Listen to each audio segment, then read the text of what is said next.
Abu na uku, idan muka yi la'akari wato da shi musulunci ɗin ma, za ka samu cewa musulunci baya karɓan kowane irin imani, face sai imani ko usul ɗin da ko aƙidan da wato sai imanin da aka gina aƙidar shi akan yin tunani. Wato musulunci baya karɓan imani wanda aka gina usul ɗin shi bisa taƙalidi ko kuma aka gina wato usul ɗin shi wato akan gado.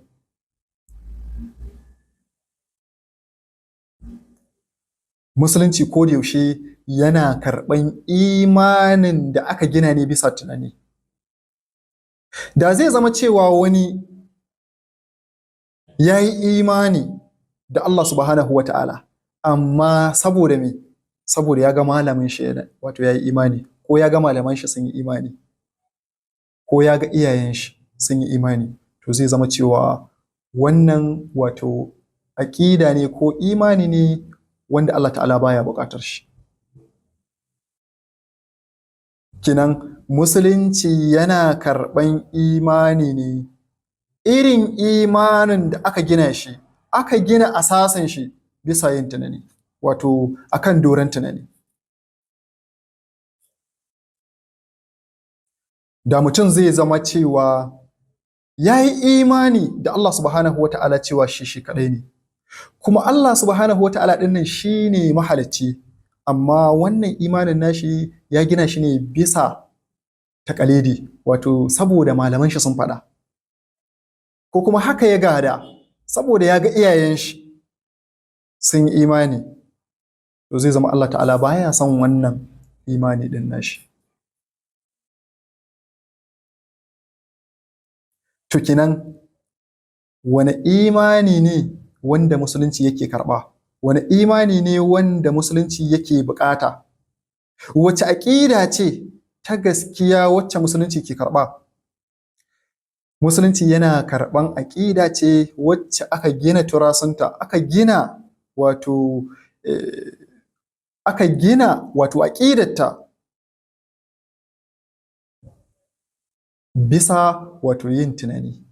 Dukkan wanda ya gina aƙidar shi bisa taƙalidi ko gada, to wannan ya gina aƙidar shi bisa jahilci, kuma Allah ta'ala baya buƙatar wannan.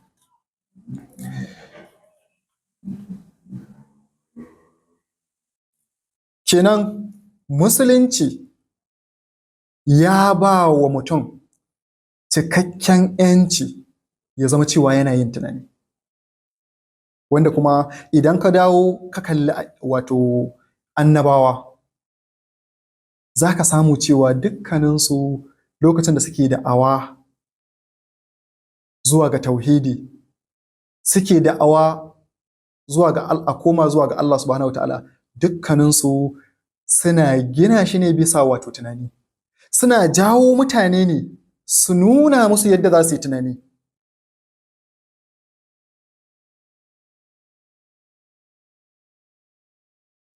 Ba wai annabi yana zuwa bane ya cusa muku aƙida kawai saboda dalilan da yake da shi da hujjoji kaɗai ba, a'a yakan ɗora ku ne bisa tunani, saboda shi tunanin nan shine wanda zai tabbatar da ku ko da bayan wato shi wannan annabi ɗin bayana.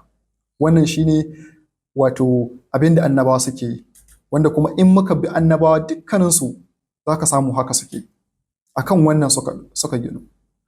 Misali daga cikin wannan wato tarihin annabi wato Ibrahim alaihi salam, ta yadda ya zama cewa annabi Ibrahim alaihi salam lokacin da ya zo yana da'awa, ya ba wa al'ummar shi fage da 'yanci na su ringa yin tunani. Abin da zai tabbatar maka da wannan kuma shine abin da ya faru da shi da wato gumakan da suke bautawa. Annabi Ibrahim alaihi salam shi ne ya zo ya zama cewa ya rusa waɗannan gumaka ɗin, kamar yadda Alƙur'ani yake ba mu labari, sai ya zama cewa kuma ya bar guda ɗaya daga cikinsu. Menene hikima ta rusa waɗannan gumaka ɗin saboda ya nuna ma al'ummar shi cewa waɗannan ababen bautan fa da suke bauta ma wasu ababe ne waɗanda ba za su iya amfanar da kansu ba, ba za su iya kare kansu ba. To ta ya abin da ba zai iya kare kanshi ba zai iya kare wani shi? Wannan wato fage ne da fili wanda ya ba su domin ya sanya musu wato ya ɗarsa musu yin tunani. Sannan sai ya ce kuma wannan babban nasu shine ya rushe wato sauran.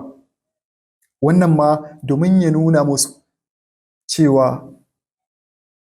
domin ya zama cewa su yi tunani su gani shin wannan babba ɗin da gaske ne zai iya wannan aiki ɗin? To in dai ba zai iya yin wani aikin ba, to ta yaya zai iya yin wani abu da har zai iya amfanan ka kai wanda kake mutum ko kuma wanda kake bauta ma shi wannan? Kinan kowane irin salo da abubuwan da annabawa suke yi suna ba wa mutane ne fage na yin tunani. Ya zama tunaninsu ne suka riske da gaske ne fa waɗannan abun ba za su amfane mu ba. Tunda ai ba su iya amfanar da kansu ba. Yaya wanda bai iya amfanar da kanshi ba zai iya amfanar da wani shi? Wannan abu na farko kenan. Wanda ma idan ka koma ko kamar yadda Allah yake faɗa a cikin Alƙur'ani yake cewa faraja'u ila anfusihim faqalu innakum antum adh-dhalimun.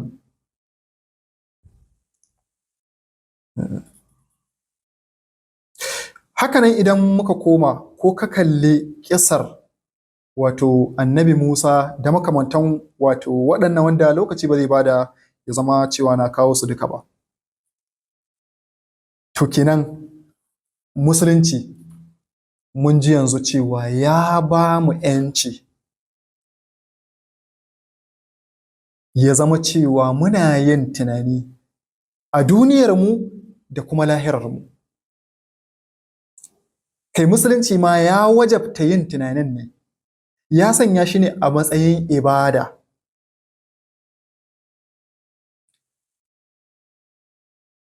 To in haka ne sai mu dawo mu kalla shin yau al'ummarmu a ƙasarmu a wane yanayi muke? Shin muna da ‘yancin yin tunani ko kuma ba mu da ‘yancin yin tunani?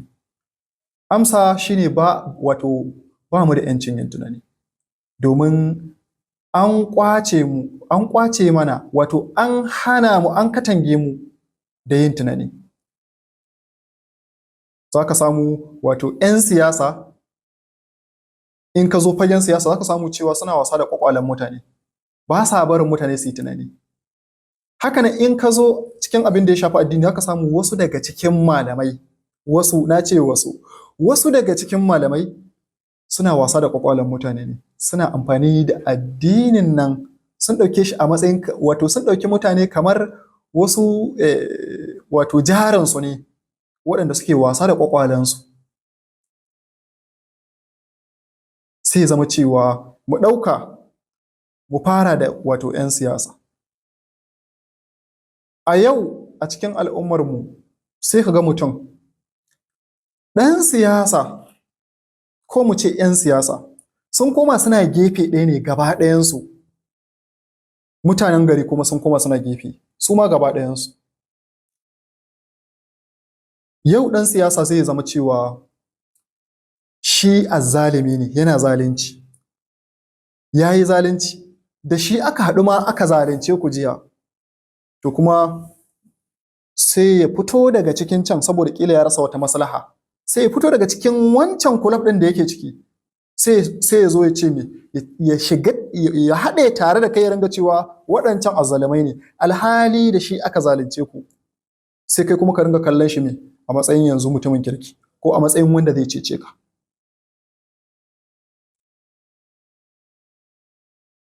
Alhali wasa kawai suke da ƙwaƙwalenmu. Sun hana ka yi tunani. Mutum zai zo ya zauna ya ce maka ai wane shine kaza, wane shine kaza, wane shine kaza. Alhali wancan abin da ake maka ko wannan halin da kake ciki fa da shi aka sanya ka.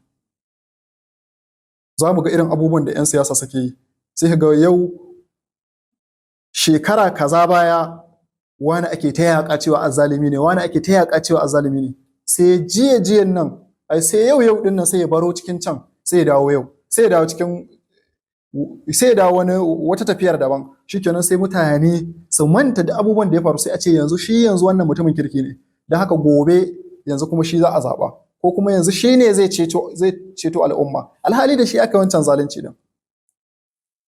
Mutane kuma su yadda, kenan sai kaga kamar wato mutane ba sa, wato an katange su, an hana su ya zama suna yin tunani, su gane cewa fa da wancan da wannan fa duk mutum ɗaya ne, shi ne dai shi ne, babu wani bambanci. Wannan kenan. Haka nan in muka dawo ta fuskacin addini, za ka ga wasu daga cikin malamai abinda suke ma mutane kenan. Yau al'ummar musulmi za ka ga an katange su, wasu malamai sun katange su daga yin tunani. Sai ka ga musulmi dukkan abin da malamin shi ya faɗa dangane da wata aƙida, misali ɗan kaza ya ce maka ɗan kaza, ‘yan kaza ba sa kaza. Misali sai a ce maka ‘yan shi'a su ne suke zagin sahabbai, su ne suke yin kaza, su ne suke yin kaza, su ne suke yin kaza, su ne suke yin kaza. Duk sanda za a buɗe baki sai a ce maka kar ma ka saurare su, kar ka ji su, kar ka yi kaza, kar ka kusance su. Har an kai matakin da wato ana gina kiyayya a cikin al'ummar musulmi, ta yadda za ka ga abokinka in ya zama ɗan kaza ka daina kula shi. Me yasa? Saboda suna amfani da irin waɗannan wato abubuwa ɗin ne. An hana al'ummar musulmi su zauna su wannan. Menene yasa addinin musulunci zai ba mu ‘yanci mu ringa yin tunani, amma wasu mutane su zo su hana ka yi tunani? Dukkan abin da aka ce maka ‘yan kaza suna, ya kamata ka je wato ka gani ne da kanka, kai ta haƙiƙi da kanka, ka gani shin ana yin wannan abin ko ba a yi. Ya kamata musulunci, wato yadda musulunci ya ba da ‘yanci, ka ji kowa, ka saurari kowa, haka ya kamata a ce wato muna yin addini.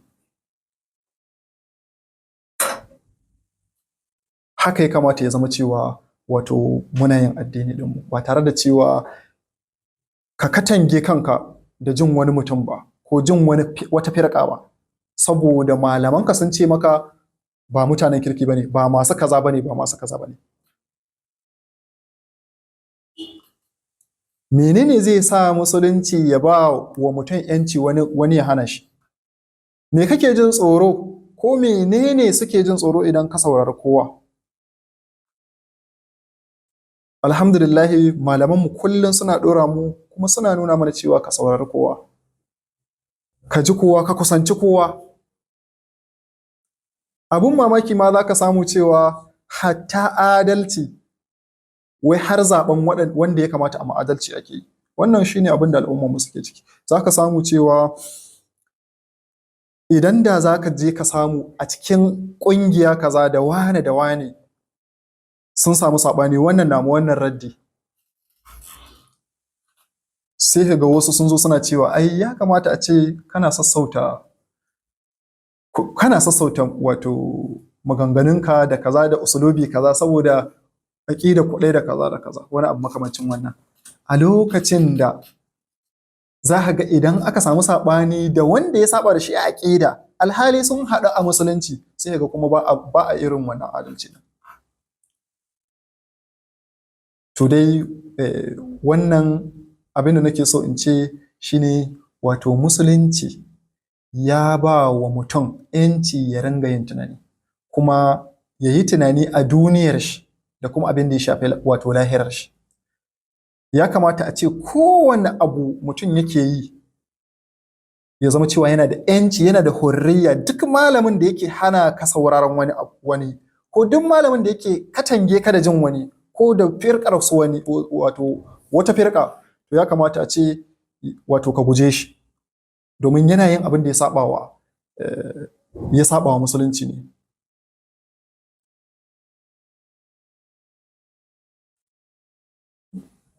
wannan wato kusan shine wato ƙarshen wannan tattaunawa ko kuma wannan zama ɗin namu insha Allah. wa sallallahu ala Muhammadin wa ala ali baitihi at-tayyibin at-tahirin. Da'awar malam da'awar kira da a zo a bi Allah ne, kuma kyala kabilanci mu kama kitabu da sunna ne, kuma aiki zami kar kawai mu faɗa mu ta aiki ne, ya zamo alƙur'ani yake da hukunci wajibi ne.